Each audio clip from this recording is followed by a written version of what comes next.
खरं म्हणजे कोकण हा महायुतीचा बालेकिल्ला ठरलेला आहे। एक भिवंडी अपवाद वगळला तर सर्वच्या सर्व लोकसभेच्या जागा आपण महायुतीने जिंकलेल्या आहे। खरं म्हणजे ही निवडणूक जी झाली लोकसभेची, या निवडणुकीमध्ये फेक नॅरेटिव्ह अगदी लोकांपर्यंत तळागाळापर्यंत पोहोचवण्यामध्ये महाविकास आघाडी यशस्वी झाली आणि एवढं या पद्धतीचं मतदान आपण कधी पाहिलं नव्हतं।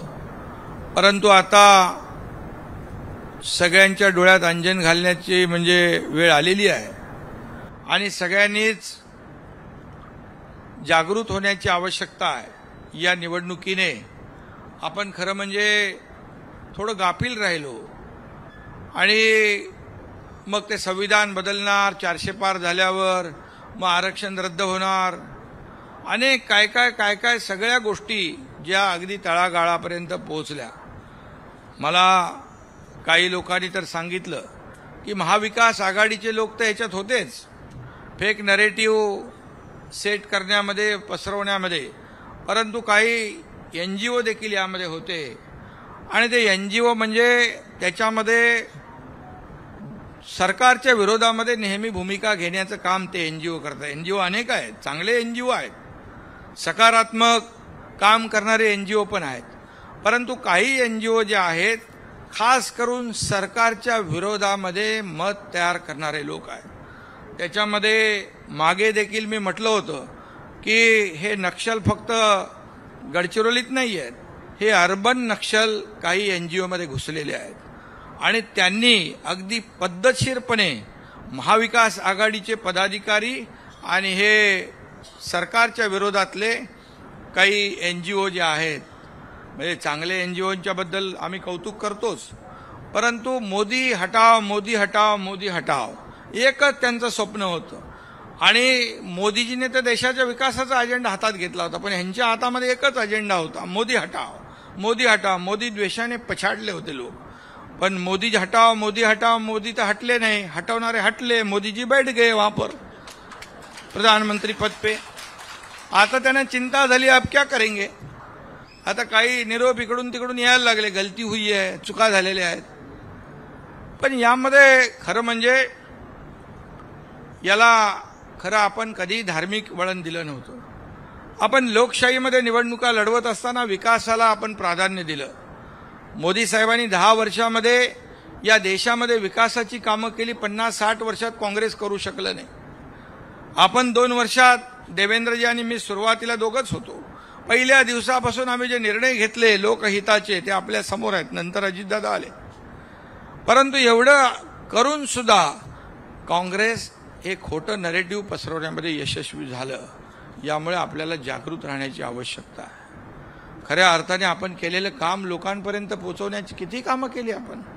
आज आपल्या सरकारनेच घेतलेले एवढे निर्णय, आपल्या सरकार येण्याच्या अगोदर 2.5 वर्षाचं जे सरकार होतं महाविकास आघाडी, सगळे प्रोजेक्ट सगळे प्रकल्प ठप्प केले होते।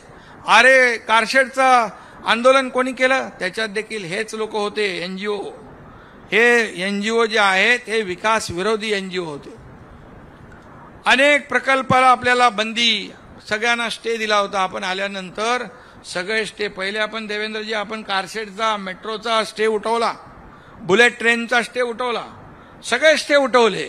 सगळे सण उत्सव सुरू होते का अगोदर, सगळं बंद होतं, सगळे घरात बसले होते। मला वाटतं आपलं सरकार आल्यावर गोविंदाचा पहिला सण होता, आपण त्याच्यावरची बंदी उठवून टाकली, गोविंदा मोठ्या उत्साहात साजरा केला लोकांनी। त्यानंतर गणपती, नवरात्रोत्सव, सगळं एकदम सगळं आपण सगळे निर्बंध मुक्त आपले सण केले, आपली परंपरा, आपली संस्कृती, कारण त्यांच्याकडे संस्कृती नाही, परंपरा नाही, काही नाही। महाविकास आघाडीमध्ये मी काम केलं, मला माहित आहे की काय सगळ्या गोष्टी ज्या होत होत्या त्या आपण पाहिल्या आणि मग हे सगळं झाल्यानंतर 2.5 वर्षानंतर आपण निर्णय घेतला, आपलं सरकार बदललं, आपण लोकांच्या तुमच्या मनातलं सरकार आपण आणलं, बाळासाहेबांच्या विचारांचं सरकार, युतीचं सरकार आपण आणलं आणि त्यानंतर 2 वर्षात एवढी कामं आपण केली। आपल्याला मोदी साहेबांनी केंद्राने देखील भरभरून मदत केली आणि हे सगळं जे आहे एवढं करून सुद्धा आपल्याला या ठिकाणी त्यांनी जागा जास्ती जिंकल्या असल्या तरी मगाशी देवेंद्रजींनी सांगितलं मताची टक्केवारी जी आहे ही टक्केवारी फार कमी आपला फरक आहे. आज मुंबईत देखील आपल्याला 2 लाख मतं त्यांच्यापेक्षा जास्त आहेत. आज आपला स्ट्राईक रेट पण उबाटापेक्षा जास्त आहे आणि त्याचबरोबर आज ही मतांची टक्केवारी पण राज्यातली पाहिली तर मला वाटतं काही पॉईंटच आपण मागे आहोत. आणि म्हणून हे जे काही झालेलं आहे याची पुनरावृत्ती काल परवाच्या दिवशी वारकरी संप्रदायाची मीटिंग होती आषाढी एकादशीची तयारी त्यांनाही आम्ही सांगितलं खऱ्या अर्थाने आता जागृत होण्याची आवश्यकता आहे. आणि आपण कुठल्याही धार्मिक त्याला निवडणुकीला कधी वळण दिलं नाही परंतु ही निवडणूक जी आहे ही वेगळ्या पद्धतीने लढली गेली आणि आज 30 मतदारसंघ आल्यानंतर आता त्यांची भाषा होऊ लागली 180 जागा आम्ही जिंकणार. असं कधी गणित असतं का? आता तुम्हाला सांगतो कपिल पाटील इकडे आहेत त्यांना 3-4 मतदारसंघामध्ये आघाडी मिळाली. भिवंडीमध्ये त्यांना मोठ्या प्रमाणावर आपल्या पिछाडीवर जावं लागलं. त्याचबरोबर अनेक आता भामरे धुळ्याचे त्या 5 मतदारसंघात आघाडीवर होते 1 लाखापेक्षा जास्त. मालेगावला आल्यानंतर 1,94,000 मतं पडली त्यातली फक्त 4,000 भामरेंना पडली आणि 1,90,000 विरोधी. सगळं लीड तुटलं. त्यामुळे 1-2 मुंबईत देखील अशीच परिस्थिती आहे. 1 ईशान्य मुंबई म्हणा आपण जे उत्तर राहुल शेवाळे निकम आपले यामिनी जाधव हे सगळे पाहिल्यानंतर 3-3, 4-4 मतदारसंघामध्ये आपण आघाडीवर आणि एखाद दुसऱ्या मतदारसंघात आपण पिछाडीवर गेलो. पण मताधिक्य त्यांनी एवढं घेतलं की हे 4 मतदारसंघाचं लीड कापून टाकलं. म्हणजे याचा अर्थ आपले जे काही मतदार आहेत हे मतदार रिलॅक्स होते. 400 पार आपण होणारच आहे आपण जिंकणारच आहे आणि मग काय आपण कुठे फिरायला गेलो तर चालेल. परंतु हे फिरणं जे आहे किंवा जे काही रिलॅक्स होणं हे आपल्याला या निवडणुकीमध्ये भोवलेलं आहे आणि म्हणून आपल्याला सगळ्यांना कार्यकर्त्यांना जागृत होण्याची आवश्यकता आहे. आता वायकरच्या बाबतीमध्ये आज चालू आहे त्यांचं म्हणाले ते मोबाईल तर वायकरचा माणसाचा नव्हता तो तिथल्या आतल्या कोणाचा तरी होता. मोबाईलचे केस होऊ शकते. ते म्हणाले आता मोबाईलने ते मशीन हॅक केलं ईव्हीएम मोबाईलने मशीन हॅक केलं. मग राहुल गांधी 2 ठिकाणी निवडून आलेत त्यांनी त्या ईव्हीएमवर अविश्वास दाखवावा आणि त्यांनी म्हणावं पुन्हा निवडणुका घ्या. म्हणजे जिकडे जिंकले तिकडे ईव्हीएम चांगलं जिकडे हारले तिकडे ईव्हीएम सेट केले. म्हणजे जे काय खोटं बोल पण रेटून बोल या पद्धतीने कारण त्यांना तो जिवारी लागलेला वायकरचा पराभव जिंकला म्हणजे महाविकास आघाडीचा पराभव. आणि म्हणून असे अनेक आपले मतदारसंघ जे आहेत कमी मताने भामरे 2,000 मतांनीच पडले मला वाटतं 2 का 4,000 आणि असं जे काही या लोकसभेच्या निवडणुकीमध्ये आपल्याला पाहायला मिळालं त्याच्यावर जे आनंद व्यक्त करतायत चांगला आहे. आता म्हणतात अध्यक्षाला आम्ही सपोर्ट करतो चंद्राबाबू. अरे चंद्राबाबूंनी तुमचं पाठिंबा मागितलाय कुठं मागितलाय का तुमचा पाठिंबा? म्हणजे ते का आहे ना आपल्या बेगाने शादी में अब्दुल्ला दिवाना. अरे काय चालू आहे तुमचं? अरे आता मोदीजी जिंकलेत प्रधानमंत्री बनलेत ते विदेश दौरा करू लागले. तुम्ही आता इकडे पडणार सरकार पडणार आणि आपलं सरकार स्थापन झालं त्यावेळी असंच म्हटलं लगेच सरकार पडणार 1 महिन्यात मग 2ऱ्या महिन्यात 3 महिन्यात आता 2 वर्ष झाले. मध्ये म्हणाले मुख्यमंत्री बदलणार. काय चालू आहे? आता मोदीजी बसले ठामपणे तिथे. आता 300 पेक्षा जास्तीचं मेजॉरिटी आपल्याकडे आहे आणि मला वाटतं ते आकडा वाढत जाईल पुढं. त्यामुळे तो आकडा काय आणि म्हणून हे गिरे तो भी टांग ऊपरवाली बात आहे काय.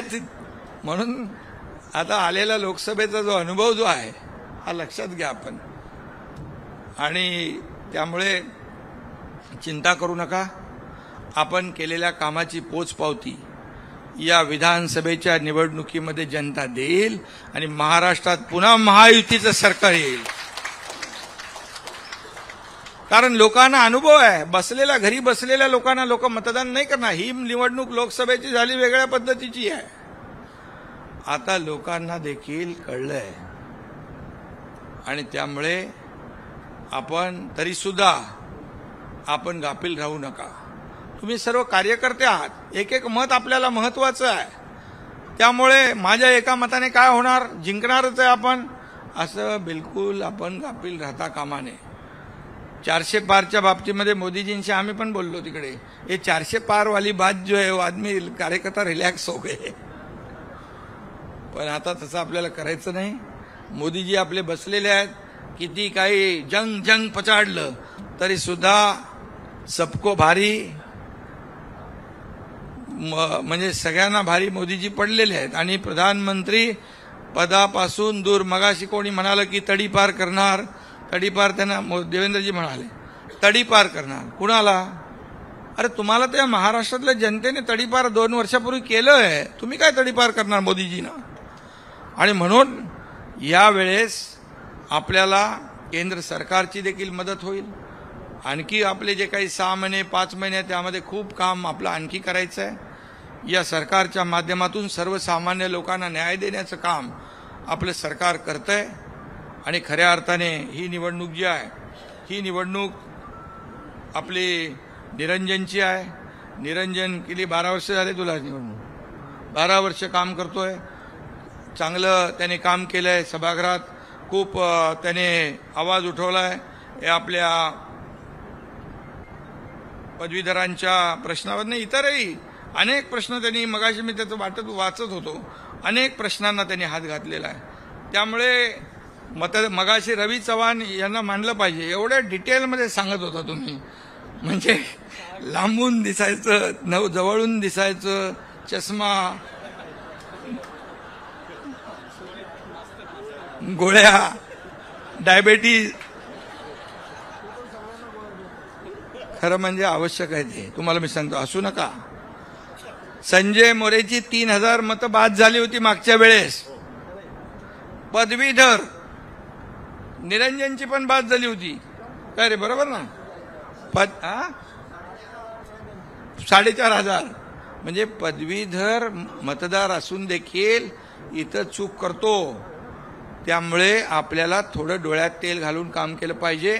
आपला पेन घेऊन जायचं नाही त्यांनी सांगितलं, त्यामुळे मी काय परत सांगत नाही. त्यांनी एवढं डिटेल, तू एक पत्रक विसरले असतील लोक, एवढं सांगितलंय की ते विसरले असतील, तू ते एकदम पत्रक काढे आणि त्या प्रत्येकाला दे. नाही, खरंच आहे, ही काळजी घेण्याची आवश्यकता आहे. शेवटी आपलं एक मत महत्वाचं आहे ना. आज आता समोर कोण आहे? मागच्या संजय मोरे, नजीम मुल्ला आता एकत्र आहेत. समोरचा उमेदवार कोण आहे? निरंजन. कोण? कीर. पण कीरला कधी नावही ऐकलं नाही आम्ही. कीर कधी उभा होता?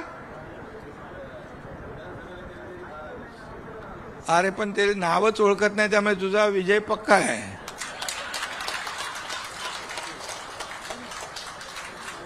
त्यामुळे लोक ते किरकिर कशाला बघतील.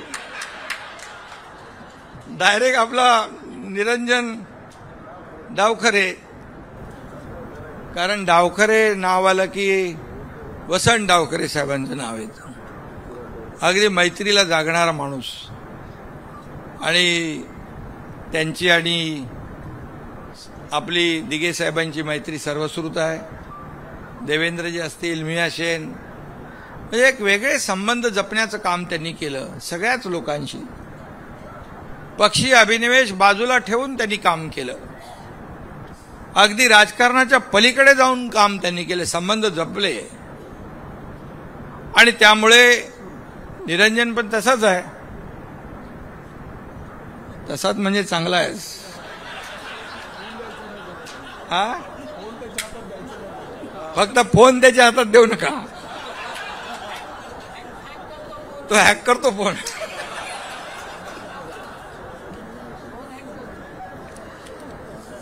त्यामुळे गमतीने, नाही तर खरं म्हणाल तुम्ही, त्याला आवड आहे. मोबाईल हाताळायची. त्यामुळे निरंजन देखील सगळ्यांशीच चांगले संबंध ठेवून आहे आणि कामही तो करतोय. त्यांनी पदवीधर मतदारसंघाच्या बाहेरचे प्रश्न देखील त्यालाही हात घातलाय. त्यांनी अनेक वेळा सभागृहामध्ये मी पाहिलंय की प्रश्न उपस्थित केले, त्याला न्याय मिळवून दिला. त्याला कधी उत्तर मिळवायचं असेल तर माझ्याकडे तो यायचा आणि मी हे प्रश्न विचारणार आहे, तर त्याला एक सकारात्मक उत्तर दिलं तर त्यांना न्याय मिळेल. म्हणजे त्याचं वैयक्तिक काही नाही, एक त्या प्रश्नाला वाचा फोडायची आणि त्याला न्याय मिळवून द्यायचा, अशा प्रकारचं पोटतिडकीने त्यांनी 12 वर्ष काम केलं आणि अनेक त्याने याला हात घातलेला आहे. त्याने शिक्षकांच्या देखील प्रश्नाला वाचा फोडली. आपण जुनी पेन्शन योजना लागू केली. जुनी पेन्शन योजना सरकारी कर्मचाऱ्यांना लागू करणं तसं सोपं काम नव्हतं, परंतु आपल्या सरकारने ते कठीण काम सोपं केलं आणि जुनी पेन्शन योजना दिली. त्यांना आम्ही सांगितलं, त्यांनी संप केला होता. त्यांना सांगितलं तुम्ही सरकारचे एक खरं म्हणजे एक घटक आहात, एक सरकारचा अविभाज्य अंग आहे. जसं आपण विकास करतो, सगळं करतो, तसंच त्याला सगळ्याला पैसे लागतात आणि त्याचाही विचार आपण करण्याची आवश्यकता आहे. आणि त्यावेळेस देखील त्यांनी सहकार्य केलं. शिक्षकांचा थोडा विषय राहिलेला आहे, 2005 पूर्वीचे जे शिक्षक आहेत तोही विषय नक्की मिटेल. काय बाबा, अरे 1160 कोटी तर दिले आपण, अनुदान दिले ना आपण. पहिलं सरकार आपलं आहे, पुढचं पण मिळेल, काही काळजी करू नका. आणि देणारं सरकार आहे, हे सर्वसामान्य घेणारं नाही आहे, देणारं सरकार आहे. देत आलेलं आहे. बस शेतकरी, कष्टकरी, कामगार सगळ्यांना, युवा वर्ग असेल, ज्येष्ठ असतील, ज्येष्ठांना देखील आपण अनेक योजना, महिलांना बसमध्ये सवलत देऊन टाकली, ज्येष्ठांना दिली. आपण लेक लाडकी लखपती ती योजना केली आहे, अनेक योजना आपण केलेल्या आहेत. त्यामुळे सरकारने जे काही सर्वसामान्यांसाठी योजना केलेल्या आहेत, या योजना लोकांपर्यंत पोहोचवण्याची आवश्यकता आहे. निरंजनने अनेक प्रश्न, मी त्याच्यात जात नाही, परंतु पदवीधरांच्या बरोबर शिक्षकांचे देखील प्रश्न त्यांनी त्यालाही हात घातलेला आहे. त्याचबरोबर त्याने ग्रामीण भागातून स्पर्धा परीक्षा देणाऱ्या हजारो विद्यार्थ्यांसाठी सार्वजनिक वाचनालयांमध्ये ई ग्रंथालय सुरू केली. कोकणात ठिकठिकाणी सुरू झालेली ई ग्रंथालय स्पर्धा परीक्षा देणाऱ्या विद्यार्थ्यांसाठी ज्ञानमंदिरे ठरलेली आहे, त्याचाही फायदा मुलांना होतोय. त्याबरोबर नीट व जीच्या विद्यार्थ्यांसाठी ॲपच्या माध्यमातून मोफत प्रशिक्षणाचा देखील उपक्रम त्यांनी यशस्वीपणे राबवला. नवी मुंबई 285 कोटी खर्च करून MPSCचं मुख्यालय होतं आहे, त्याच्यामध्ये देखील निरंजनचा पाठपुरावा आहे. आणि खूप मी काय त्याच्यामध्ये पूर्ण जात नाही, परंतु त्यांनी काम चांगलं केलेलं आहे नक्कीच. आणि यामध्ये निरंजनने 12 वर्ष जे काही पदवीधरांसाठी आणि इतरही विषयांसाठी जे काही काम केलेलं आहे, त्या कामाचं कौतुक केलंच पाहिजे. आणि मोदी साहेबांनी देखील तरुणांना प्राधान्य दिलेलं आहे आणि त्यांच्यासाठी देखील आता सरकारमध्ये आल्यानंतर तात्काळ शेतकऱ्यांचा विषय घेतला, सर्वसामान्यांचा विषय घेतला आणि त्यामुळे नक्कीच यामध्ये आपल्या राज्य सरकारला देखील त्याचा फायदा होईल.